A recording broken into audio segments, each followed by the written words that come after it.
This is a production of Cornell University. All right, thanks so much. Hopefully everyone can hear me all right. It's great being here. I wish I could have been there in person.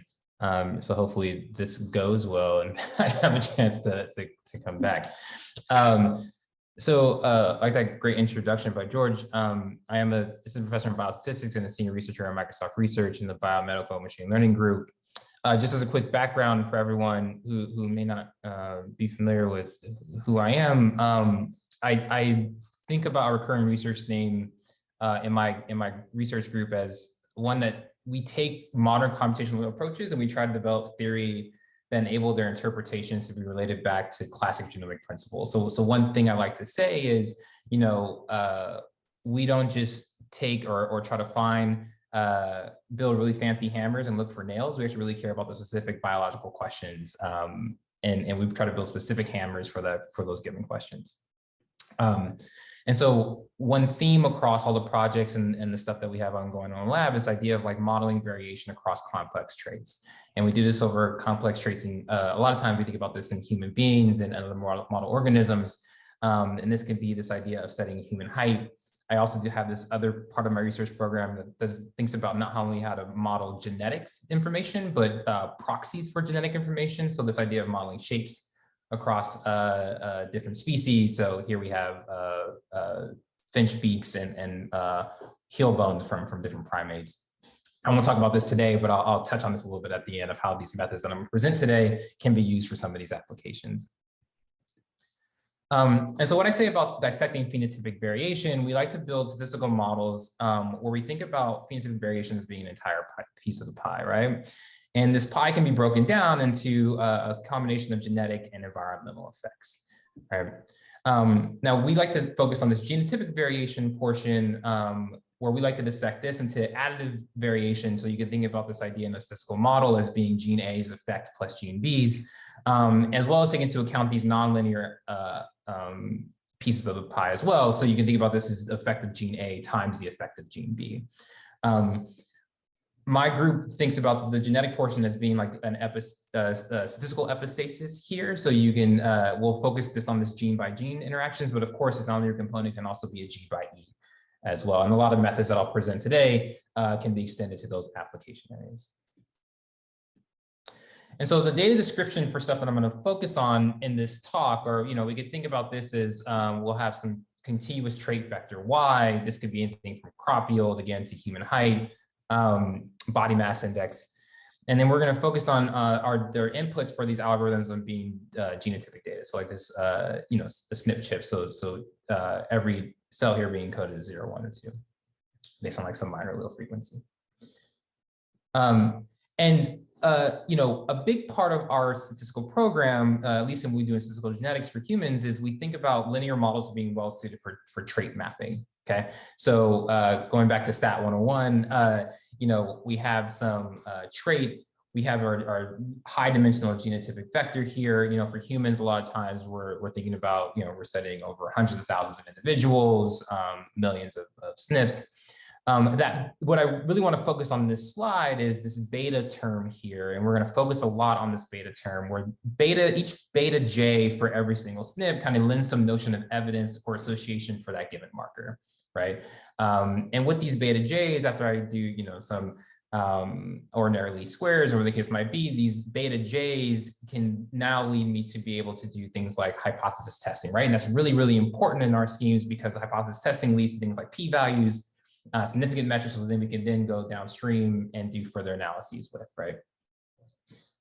And so, probably everyone in this room is very familiar with this, but just in case everyone's not, we can take these p-values and then have these Manhattan plots, right, where we have the chromosomes on our x-axis, the negative log transform p-values on our y-axis, and the spike here might mean enrichment in that given genomic position or genomic location. And you can then go in and investigate, which genes might be in certain coding regions and that sort of thing.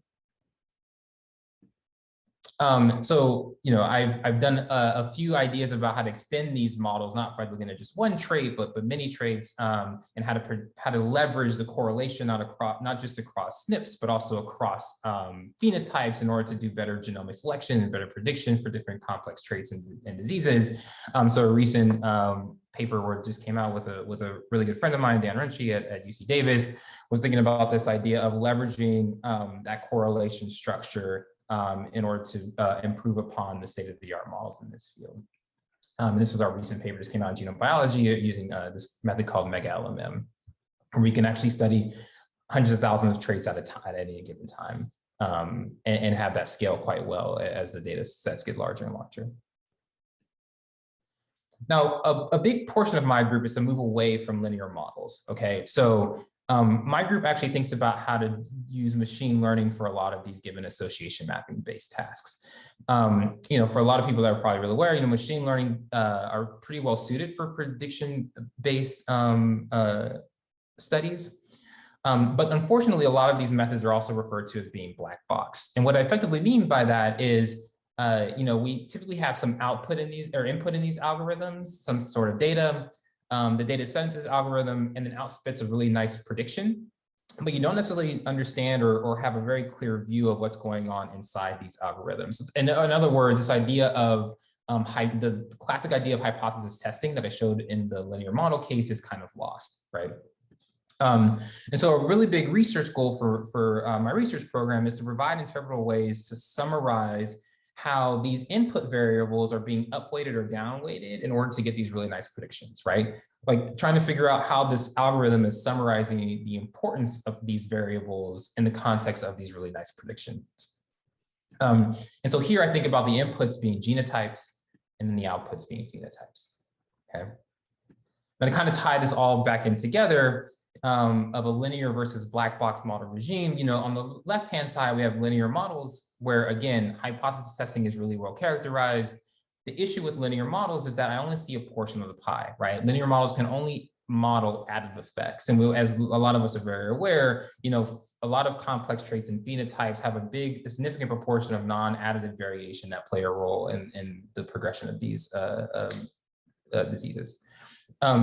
Black box models or machine learning methods or nonlinear regression methods, however you want to phrase them, they see the entire piece of the pie, right? So they can leverage things like activation functions and nonlinear kernel methods in order to see the non-additive variation that also might be playing a role in the context of these traits and phenotypes. The issue is I can't necessarily do hypothesis testing on the right-hand side like I can do on the left-hand side. So another way to restate my research goals are to work with models on the right-hand side while giving them the interpretability that I normally would get on the left. Okay. And so a conventional wisdom of thinking about this in statistics is, smooth nonlinear functions like we would use in machine learning, neural networks, whatever the case might be, are often more predictive than linear ones, but variable selection is much easier in the context of linear regression. The conventional wisdom about this in genetics is that nonlinear models are typically better for things like genomic selection or phenotypic prediction, but the use of linear models for things like GWAS and EQTL mapping is much more standard. And so I think about the components of an interpretable model as being a mixture of three things. One, you need a motivating probabilistic model. Two, you need a notion of an effect size, so a regression coefficient or a weight that tells you, in some magnitude way, how relatively important effectively each given marker is in the context of predicting or understanding some phenotypic variation. And then I want a statistical metric that summarizes the significance of each of those markers, right? So I don't just want a weight, but I also want something like a p-value that tells me which of those weights are worth me following up on, okay? So I'm going to start by, in part one, kind of going how we do this and think about this in my group from two different ways. The first way to do this is via post hoc method. Okay, so what that effectively means is I fit some complex model, and then I try to figure out after I fit that model what that model has learned, right? So the model's going to give me some kind of nice predictions, and I go backwards and figure out, okay, which SNPs or which markers were most important in making that really nice prediction. And so here I'll define what we call an effect size analog, and I'll give you a way that we think about a nice, what I think is an intuitive post hoc measure for determining an importance. And then we'll talk about simulations and data related examples there. The second way we've been thinking about this recently is to use what we know in biology to govern the architectures that we place in these nonlinear machines, right? So effectively, we allow our model to only learn what we think might be plausible in the context of some type of genomic structure, okay? So here we define these as biologically annotated neural networks. These are, I think, also really intuitive, and I think they would apply to many different areas that people are working on, particularly in this department. Here we have, and then I'll talk about how we fit these kind of models and also give you some idea of some simulation studies and method comparisons there. So let's talk about these post hoc methods first. And so, taking a step back from linear regression, I had this X beta term where I said these betas are used to then derive really nice p-values and significance measures for association mapping. My group is going to relax that assumption. Okay, so instead of this X beta, I'm just going to assume that my data has some nonlinear type of structure, some f of X term, where that structure nonlinearly is driving the variation of my phenotype Y, right? And so this nonlinear structure can take a lot of different forms. I'm going to be a little Bayesian about it. I'm going to put a prior on the types of functional forms that my relationship between genotype and phenotype can take, using what we're going to call a Gaussian process. The Gaussian process can be defined by two different terms. One is a mean function. Here we're going to assume that mean function is going to be 0. The key though here is what we're going to call a covariance function or a similarity function measure, which is that K term. You can think about this as being a covariance or like a relationship matrix between everyone's genotypes in my data set. In linear mixed models, we assume that's like an additive thing, right? This XX transpose type of kinship. Here, we're going to assume in the GP context that can be any kind of nonlinear measure. Okay, so not something that's just strictly additive.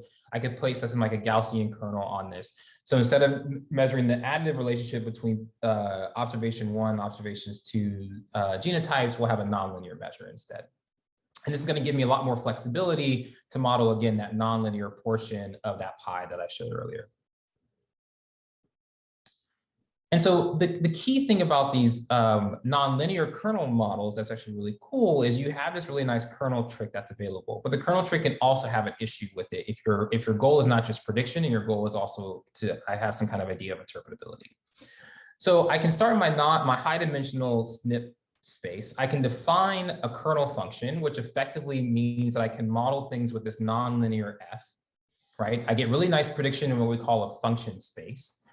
But the problem is if I want to now understand, okay, what did this model learn in the context of my data? There's no way to kind of go from function space back to SNP space, right? And so the classic idea of variable selection is lost in these models, right? Kind of something that I was alluding to before.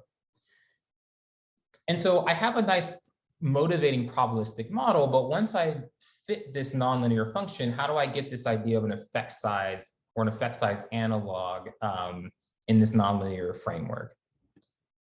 And so let's take another step back and think about how we do this in linear models, right? So in linear models, I typically have some linear assumption.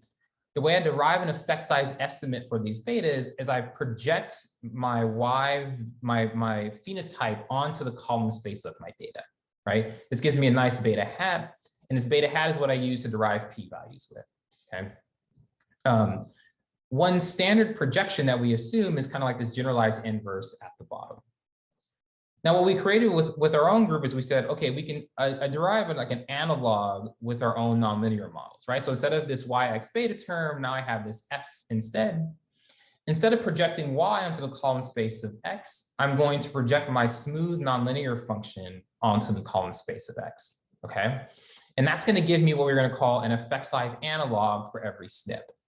Okay, so I'm not just modeling that this additive proportion thing, now I'm going to have this smooth nonlinear function that I projected on, and that'll give me like a overall association weight for each of my SNPs in my data set, okay, based on the nonlinear function that I learned. And just to make things completely similar here, we'll assume the same kind of projection that I would have done in linear models. Okay. This is actually really nice because I can now fit this kind of scheme of deriving an effect size analog in almost any kind of model that I fit, right? So I went to Duke, so I'm still going to be coldly Bayesian about the way I think about fitting models. Let's assume we have some Bayesian model here where I have priors on things. I'm going to fit this with like what we call an MCMC sampler. So every time I'm going to sample from these posterior distributions to get estimates for every parameter in my model. If you notice in the third step, what's really nice is anytime I see a new observation or realization of F, I have an explicit function that'll map me back to the column space of beta tilde, right? So this allowed me to derive also estimates for these effect size analogs that I would not have normally gotten without this kind of projection setup, right? So I now have these beta tildes, which tell me now how every SNP is being upweighted or downweighted by that GP that I fit earlier, okay? And then the same thing that you can do with regular models, you can also do with this effect size analog. So once I have these effect size analogs, I can take them and do predictions with them, whatever the case might be downstream. Okay. So now I have not only a probabilistic model, but now I have an effect size analog. Now the shortcomings of this analog are the last step. So I now have these weights for every SNP in my data set, but I can't necessarily derive a p-value with them, right? I don't get nice standard errors.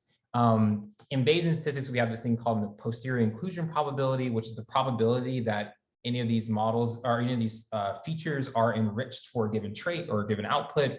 I can't necessarily derive those. There's no nice theoretical setup here other than the fact that I've projected back onto my original input space, and now I'm looking at these weights.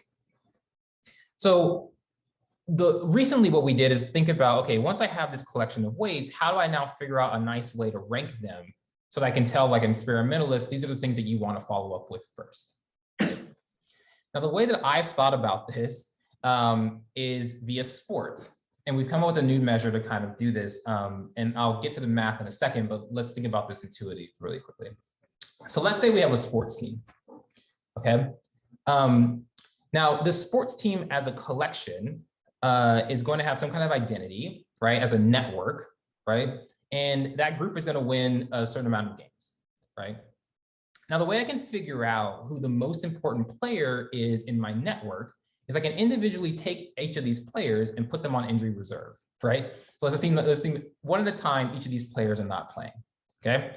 For instance, let's just take number 30 there in the corner, and let's say that he's no longer playing. Now, without number 30 on the team, I might lose some games, but the overall structure or information within my network might be relatively well intact, right? Now, let's say I take another random player and I put him in injury reserve, or he goes and shoots Space Jam, or he goes inside and wants to be a baseball player. Without that individual on the team, I like lose a lot more information with him not being around, right?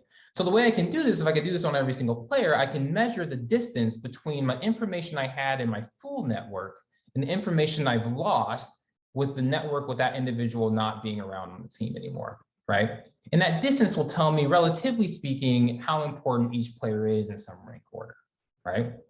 Now we could do this with genes and SNPs or any kind of genetic component as well. And we can do this by measuring the KL divergence here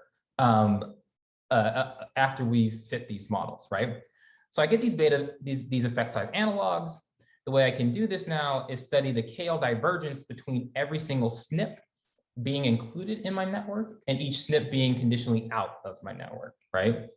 And so we're going to measure the conditional distribution with that SNP that SNP's effect being set to 0, and the marginal distribution with me having included their information in the network, okay? And so the KL divergence of 0 can be interpreted as a variant not being a key explanatory variable relative to the rest, right? If that distance doesn't move anywhere, that means I didn't really need that variable in my model in order to explain this variation of this complex tree, right? In other words, the KL divergence is 0 if and only if those two distributions are equal, sorry. Now we took it one step further and thought about, okay, well, how do I think about this from a null hypothesis perspective? Okay, so what we do is we fit our GP, we get these effect size analogs, we do this KL divergence for every single SNP in my data set, and then what I do is we scale each KL divergence by the sum of all of them, so that they all sum to 1. Right, so the entire information in my data of all of my genes collectively sums to 1. What this effectively means is it gives me a really nice null hypothesis to work with. So the null hypothesis of rate is a little different than the null hypothesis you might do in basic statistics. Okay, the null hypothesis in this rate-like measure, this relative centrality measure, is under the null where I have no signal. I'm effectively saying that every single variable is about, their relative centrality is about the same, meaning that every single variable is about contributing about equally to the variation of my output, right? The alternative is that some variables are contributing much more than others. Going back to my basketball analogy, the null hypothesis is I have a team of bunch of bench players, right? And the alternative is that I have a few stars, okay? So that 1/p line is going to serve as like our significance threshold here. Okay. So let me kind of show you how this works in practice. So let's say I have a data set with 2,000 samples, 25 genetic markers. I'm going to specifically choose the last 3 markers to be causal. So those are going to be my Jordan, Pippen, and Rodman in my basketball scenario. We're going to consider the following architecture. So some of these, all of my 3 variables are going to have have additive effects as well as interactions between them. I'm going to assume very loosely, just for a proof of concept, that the broad sense heritability of this trait is 0.6. And then we're going to perform association mapping using rate. Okay. So here's how the results look. So I run my GP, I fit my effect size analog, and I derive these rate measures for every variable. As you can see, the model correctly identifies Jordan, Pippen, and Rodman as being the most important variables. All other variables are not seen as important according to this y-axis, this rate measure. That 1/p I was talking about is that dotted line. And so let me kind of show you what happens when I was saying, like, what happens when I have only bench players on my team. So what I can do here is I can say, okay, I'm going to put Jordan on injury reserve, and I'm going to put everybody else also on injury. And then I'm going to run this rate measure again, right? So Jordan is no longer being considered. His effect is always set to 0. So if I do that and run this rate measure again, what you see is that the model still identifies Pippen and Rodman as being my most effective players. But really interestingly, the value or the relative centrality value of the rest of the data, of the rest of the features in my data has gone up. An analogy here thinking about this is like I've lost 40 points a game, so somebody has to step up somewhere, right? I no longer, so the idea of what information is left is uniquely spread across all the other noisy variables, right? I can do the same thing again, where I take out now Pippen. Rodman still is identified as a star, but I have you can see again, the rest of the variables has inched upwards. I can remove Rodman, and the same thing. Everyone's kind of hovering around this, like almost like a null distribution of, or uniform distribution of importance. As a proof of concept, I can say, okay, what happens if I removed number 30 instead of Jordan instead? Well, you can see, well, I still come to the same conclusions. You can also say, what happens if I just simulate data from complete noise? Well, you see everyone kind of hovers again around this like null distribution, this like 1/p type line. And so let me kind of show you how this works in practice for this mouse data set from the Wellcome Trust Center for Human Genetics. Here we have approximately 2,000 related mice. Each mouse has been genotyped for 10,000 SNPs. I really like this data set because you have 129 different traits that have been separated into 6 broad groups, behavior, diabetes, so on and so forth. What's really nice about these is each of these categories have varying different architecture breakdowns in terms of how much of their variance can be contributed to additive effects and how much of this variation can be attributed to like nonlinear interactions. We'll just focus on one for the time being, but we'll compare fitting a GP to this trait with fitting like a single SNP GWAS that we typically use in genetics. And so here again, we have another Manhattan plot. On the bottom is the single SNP test, right? You can see the chromosomes on the x-axis. Again, negative log transform p-value on the bottom. The rate values will be at the top. Stars are genomic regions that have been validated from previous studies. And you can see how with nice resolution, you know, chromosome 1 is basically a spot that's been identified by a mini linear mixed model based methods. And so you can see the additive effects kind of nicely correspond between both methods.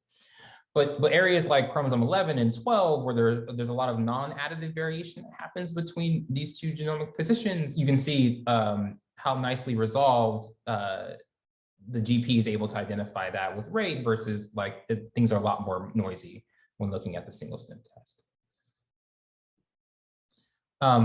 Again, I always like to show the slide because I think this also helps motivate why you might want to think about and consider non-additive or non-linear models and association-based mapping tasks. You know, again, these are 129 different traits. I did a variance component analysis to kind of show the breakdown across different types of order of effects.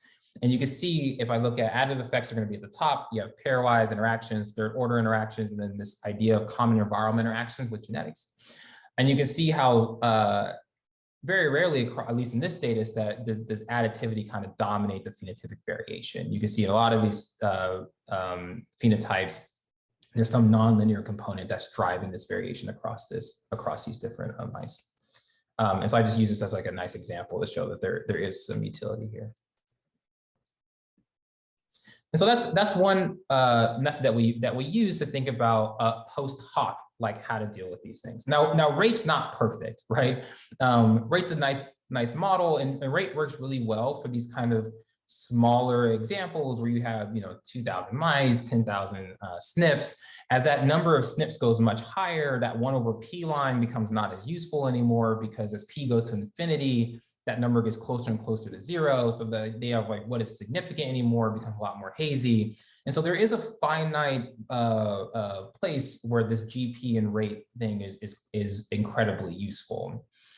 So that got us thinking about, okay, post hoc methods can get us so far in this idea of association mapping from a nonlinear position point of view. But are there other ways for us to also think about how to bridge the gap between these linear models and black box machine learning type methods? And that brought us to this idea of using neural networks where the architecture of these neural networks are governed by biology, okay? And this is work done that's been co-led. One paper was co-led by 2 students at Brown, Pinar and Wei, and is also being led by Hugh, who is doing his MD PhD at University of Chicago. And so for those who may not be familiar with a neural network, you can think about a neural network as, to me, another version of a nonlinear model, right? And so here's a nice what we call a fully connected neural network, where you have some input layer. You can think about X1 and X2 being SNPs again. Each of these weights, or each of these input neurons, are fed into hidden neurons. So here we have our hidden layer here. We say fully connected because each of my inputs are then connected to one of the neurons in my hidden layer. And then we have this hidden layer, and these hidden layer weights then feed out to our output layer, which we then use to make nice predictions with, right? Now, if you're looking at this, you can write this in a way that looks very similar to the nonlinear regression model that I showed before, right? H is some nonlinear transformation of my inputs. Those have weights, those feed into some F. You can think about F as being very similar to the GP learned F that I showed you before. I can be Bayesian about this if I want. I could put priors on the different weights in my network, and I can learn things from there. Now, the fully connected version of this is not necessarily interpretable because each of these weights feed differently into X, and so it's kind of hard to decide, what does enrichment mean for any of these given SNPs, right? These hidden neurons don't necessarily have any kind of interpretation. They're just nonlinear transformation of my input data, right? Because everything's kind of fully connected. And so it's hard to kind of do association mapping here. Now, I could, in theory, run rate on this model, but again, we want to kind of move away from that regime. And so taking a step back, what we do know about biology is that biology is actually kind of hierarchical in nature. And so what I mean by that is, let's take this Manhattan plot as an example. The x-axis here will be chromosomes again. Y-axis here is going to be our inclusion probabilities this time from a Bayesian model. Each of these dots here are going to be a different SNP, right? You can ignore the blue and red. These are just to show you from this study what was previously identified were potentially novel. The key takeaway here, though, is that at a given genomic position or location, I do have some kind of annotation where I know that certain genes are encoding for that given region, right? Certain regions might be intergenic between given, almost like in a gene desert, right? And I can kind of annotate this across the entire genome, right? So knowing that, it's almost like we should leverage this kind of knowledge and help have this inform the architecture of that network that I just showed you, right? So effectively, for a lot of organisms, right, we have some kind of idea of where genes are, which chromosomes they are, which start and end positions they might be encoding for, and we also know which SNPs fall within that given start and ending position, right? So I want to use that information to inform what my architecture might look like. Again, let's look at this Manhattan plot at the bottom. I have my SNPs. Each of these SNPs have been, as you can see here, annotated for a given gene. Now stay with me.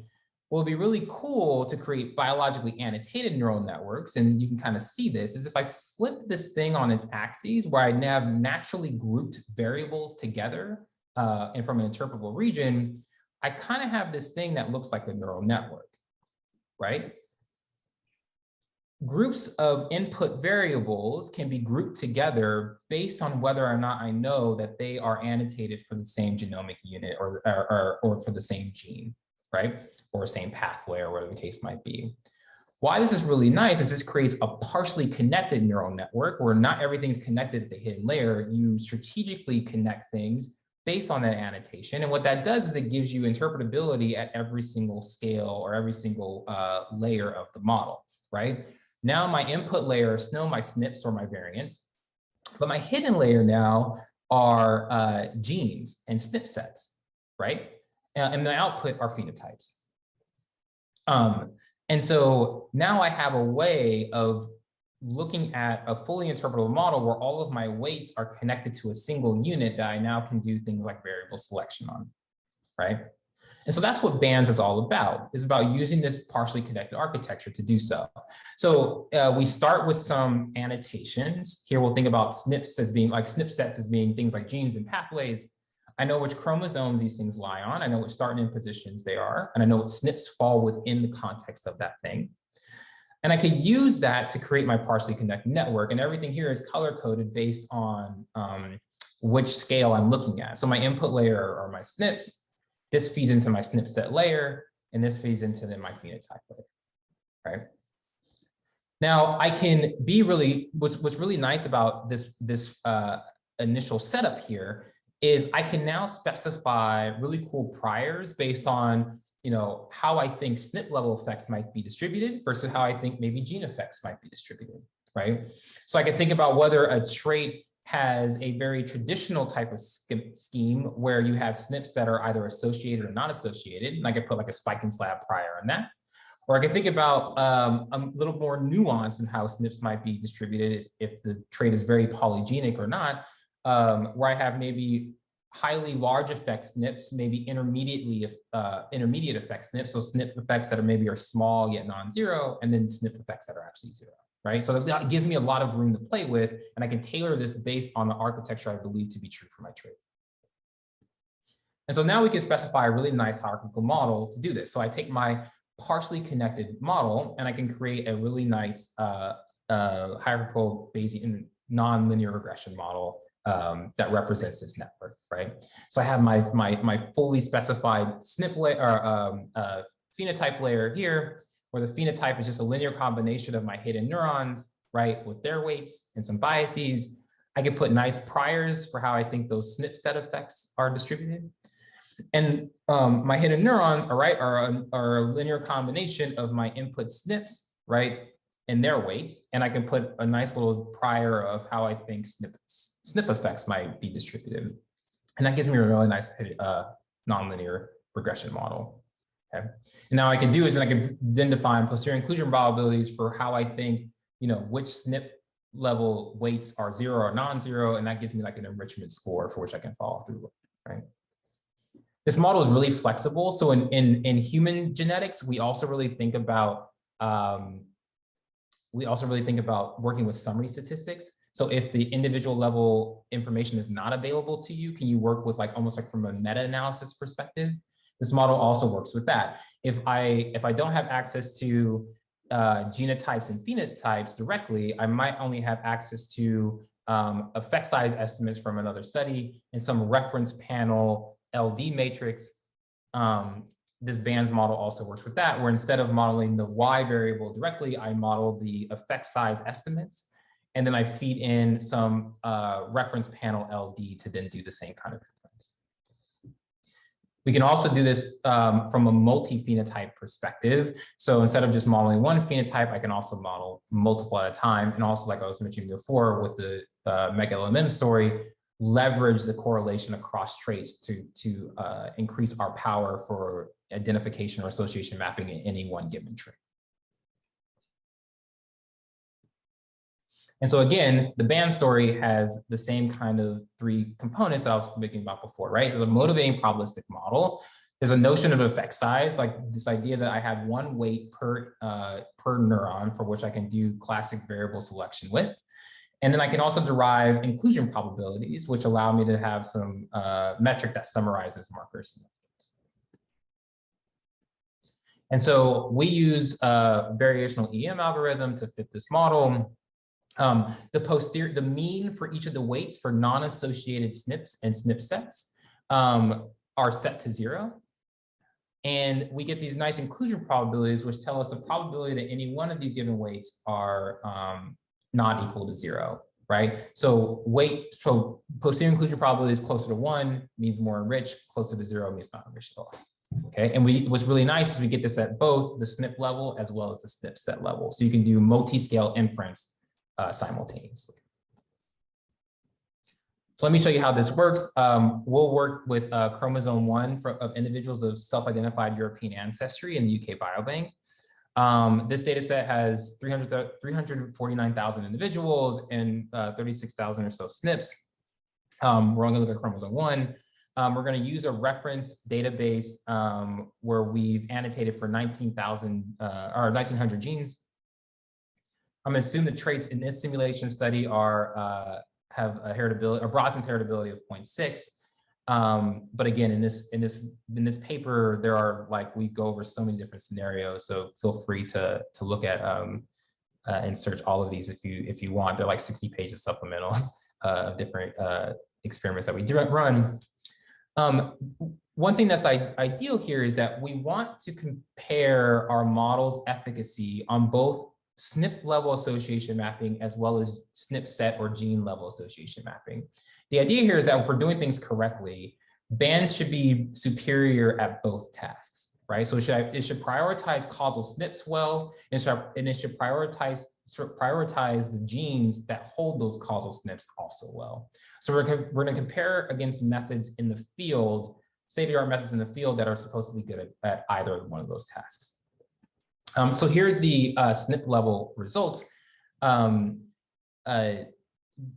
The BANN's model is going to be in red, and then basically on that line is going to be the BANN's model with summary statistics instead of using individual level data.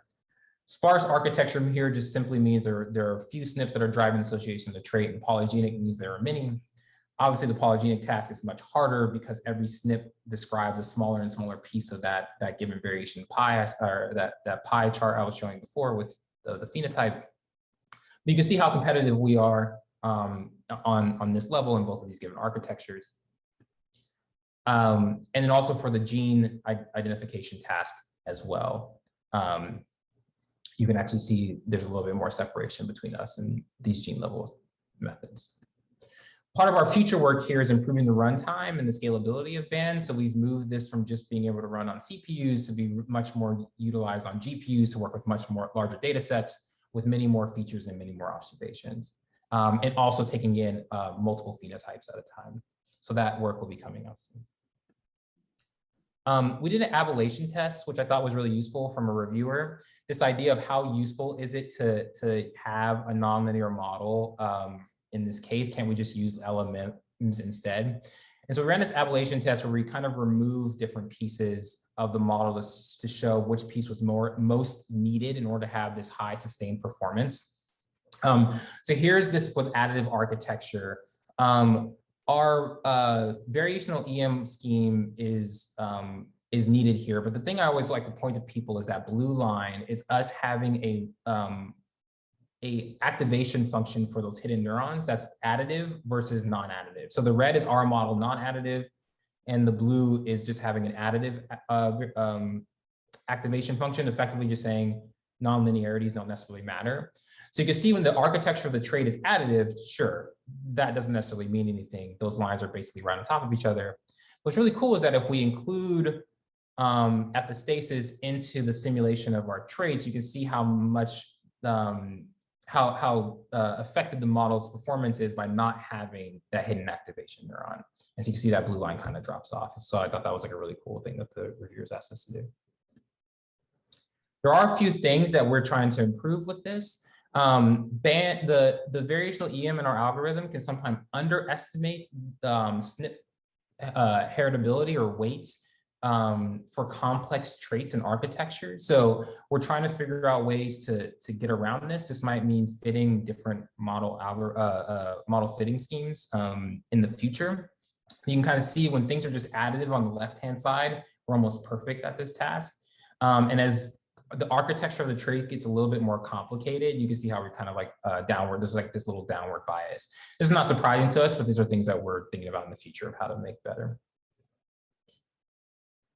As a one last example, as I know I'm like running out of time, I just want to show this how this works in real data.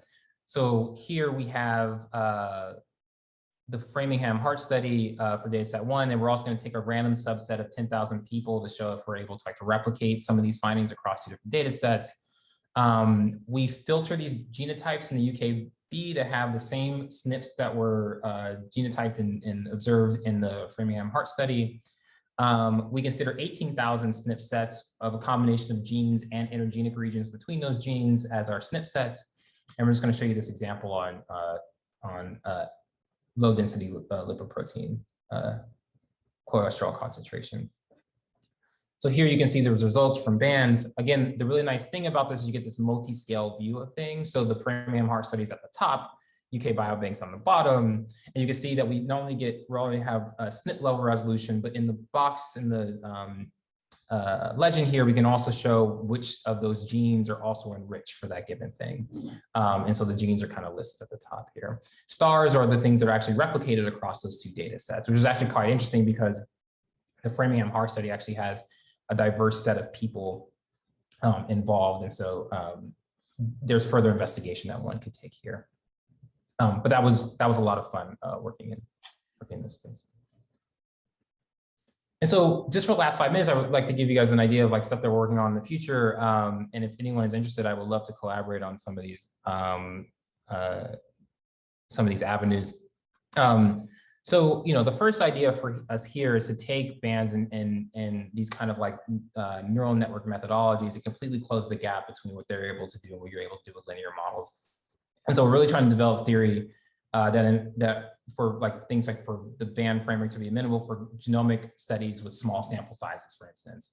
And we've also been moving to the multi-omic setting as well. There's a recent paper from a friend, Ellie Van Allen's group at Data-Farber, who recently put out this method called PNet, where they have a similar architecture and looking at different genomic modalities and these kind of models for prediction. So really cool to see if you could do this really nicely for like association mapping. And the last thing that I kind of mentioned before was thinking about these kind of methods in the context of shapes. So what happens when genomic summaries or genetic information is not available to you, but you have like shape-based information? So I'm really interested in this question of when can you use shape variation as a proxy to study genotypic or phenotypic variation. So on the bottom hand here, you have this brain tumor that was reconstructed for MRI scans from my group. We ran this through a neural network and reconstructed this brain tumor as if I had gone in and surgically removed that individual. The idea here is to identify structural signatures that can be related to like the genomic processes that created it, right? And so we've been working on this idea of linking physical characteristics to things like the oncogene signatures or underlying signaling cascades that may have been activated.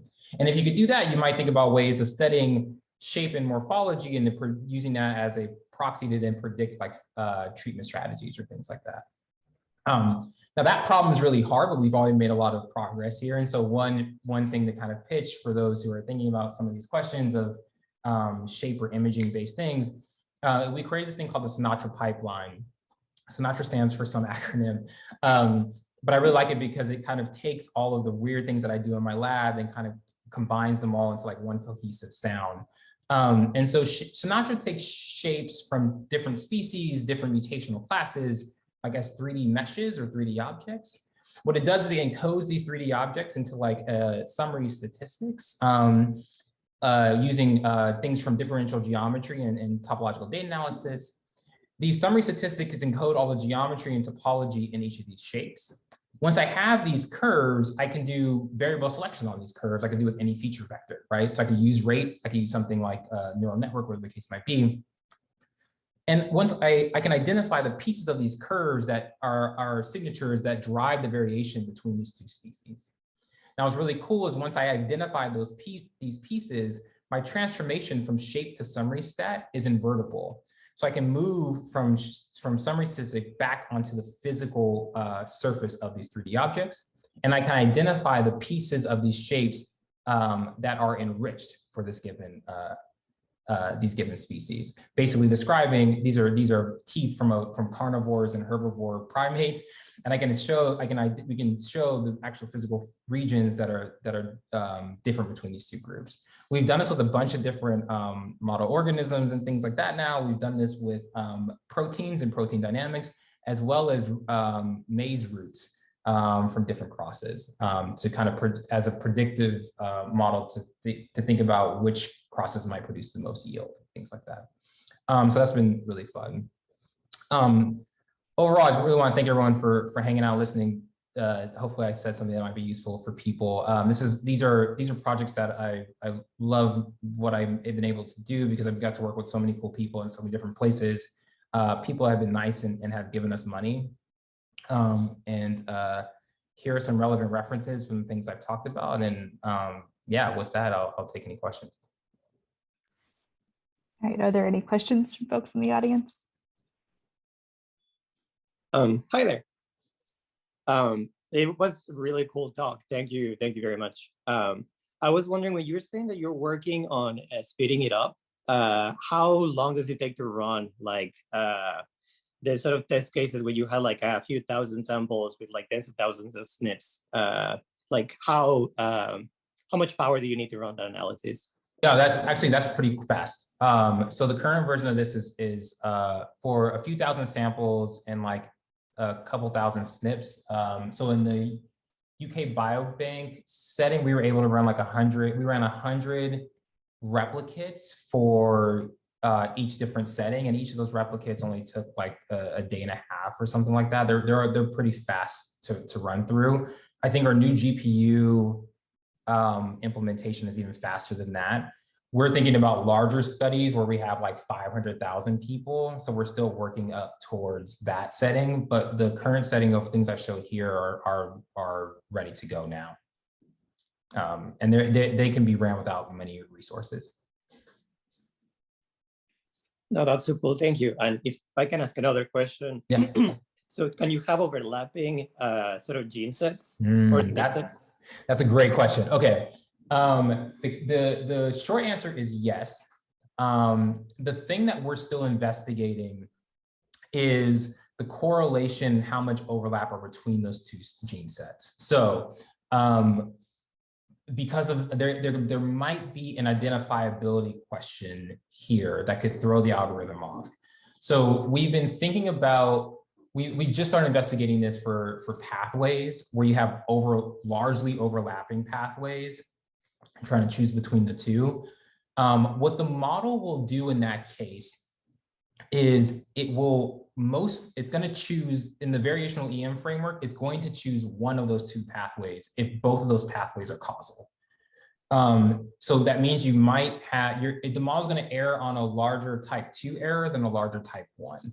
And so that's something that I think to think about. And so we're trying to work on how to get around this. In a fully Bayesian model, what the model will do is it'll see those two variables as being highly collinear, and it'll take that inclusion probability that it would have given to either of them and like break it up. So you'll have a delineated or a less starking pathway model, but that is something that I think to keep in mind in the current framework, and that's a great question. But in theory, it can take these things. It's just mathematically that's something to watch out for. Yeah, no, that makes sense. Thank you, and again, it was a really great talk. Thanks, appreciate it. Ed, do you want to go? Sure. Yeah, Lorin, really appreciate it. Neat work. I was wondering, have you tried doing fitting a multi-trait model simultaneously? And if you're doing that, do you have to have multiple nodes at the gene level?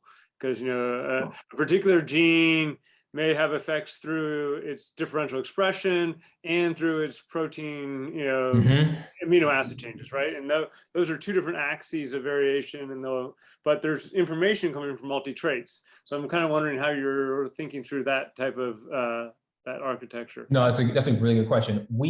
So we've done, for the multi-trait setting, we've done it in a static case where I have SNPs and I have the same thing, the same observation measured in different environments, or the same set of observations and model across like height, BMS. You want to leverage those kind of measurement, the correlation across those measurements. We have not done this in the multi-omic or dynamic based setting like you were mentioning. I think so. In the multi-omic case, one question we've been having is how to set up the architecture that takes advantage of some of those things that you were mentioning. In other words, do I introduce multi-omic measurements at the very beginning of the model? Or if I think about it from a hierarchical standpoint, do I introduce new omic measurements at different stages of the layers? And so we've been testing some of those theories out. But no, we haven't done it to that extent, but that's a really, really good point. That's something I'll keep in mind and jot down to think about a little further. And if you have ideas, happy to think about them with you. Yeah, happy to chat about this. Our lab is asking you lots of questions on this. I'll turn it over to Joe now. Yeah, okay. Yeah, that'd be great. Yeah, nice talk. I was sort of thinking, we've seen some efforts in the genomic prediction community to predict environmental or G by E effects using things that look like essentially kinship matrices between environments, right? Mm-hmm. Environmental covariance matrices, things like that. But I think of environmental effects as being really particularly non-additive. Mm-hmm. And just curious if you've thought at all about sort of ways to kind of move beyond just genetic effects with yeah. So right. So I have a marginal epistatic method that I think with this, which is this idea of shortening your search space among interactions to look at SNPs that are most likely to be an interaction. Then you follow up with those in order to give yourself more predictive power. Oliver Stagel took that model and then ran it for a G by E question, the same idea of thinking about like this idea of marginal interactions as a first investigative step. I've thought about taking those two models and thinking about how to employ those here. An easy connection of how to do that in this particular model would be almost introducing environmental effects to each of those nodes I had mentioned. That way, your hidden neurons are like this SNP by E effect that now you're looking for. We haven't done this per se, but I think that's an easy natural extension for how to look at that. And so that's the one area that I've thought about this could be useful to do. Yeah, thanks. That's cool. Yeah.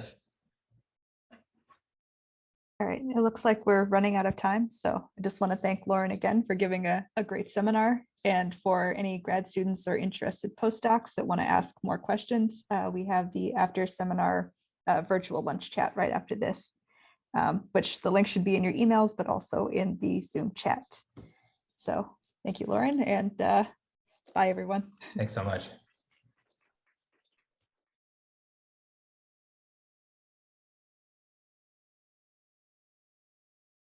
This has been a production of Cornell University, on the web at cornell.edu.